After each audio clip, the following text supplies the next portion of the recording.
Hello दोस्तों, नमस्कार। आज हम सांख्य दर्शन के बारे में पढ़ेंगे। आज मैं आपको सिर्फ इसका इंट्रोडक्शन पढ़ा रही हूँ कि सांख्य दर्शन होता क्या है। सांख्य दर्शन षड दर्शनों में सांख्य दर्शन जो है वो सबसे प्राचीन दर्शन है और इस दर्शन के जो प्रणेता माने जाते हैं वो महर्षि कपिल माने जाते हैं। महर्षि कपिल जी के दो ग्रंथ उपलब्ध हैं, पहला सांख्य सूत्र और दूसरा तत्व समास।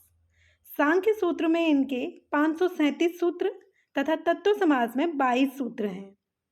यहाँ जो यह आस्तिक दर्शन है, यह आर्थिक दर्शन की एक धारा माना जाता है जो इस ब्रह्मांड को प्रकृति एवं पुरुष के योग से निर्मित मानता है। इस दर्शन के अनुसार आत्मा को पुरुष या चेतन तत्व माना जाता है और यह दर्शन यह प्रतिपादित करता है कि मनुष्य का जीवन का जो अंतिम लक्ष्य है वो मुक्ति और मोक्ष को प्राप्त करना है, जिसकी प्राप्ति के लिए ज्ञान और योग दोनों आवश्यक हैं। पुरुष एवं प्रकृति दर्शन की मूल तत्व हैं। सांख्य दर्शन के दो मूल तत्व माने जाते हैं, पुरुष और प्रकृति। प्रकृति की 23 प्रवृत्तियां मानी जाती हैं। इस प्रकार सांख्य दर्शन में 25 तत्व हैं। सांख्य दर्शन में ज्ञान मीमांसा तथा तत्व मीमांसा का एक विवेचन हुआ है, जबकि योग दर्शन में हम उसकी व्यवहारिकता को प्राथमिकता देते हैं। जो सांख्य दर्शन में जो तत्व हैं उन तत्वों को कैसे प्राप्त किया जा सकता है। यदि इस प्रकार हम देखें तो हम कह सकते हैं कि जो सांख्य दर्शन है वो ज्ञान कांड है और जो योग दर्शन है वो कर्म कांड है।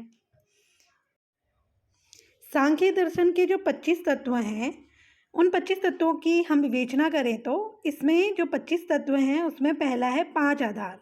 5 आधार में जो 5 आधार माने जाते हैं वो है पुरुष, प्रकृति, महत, अहंकार और मन।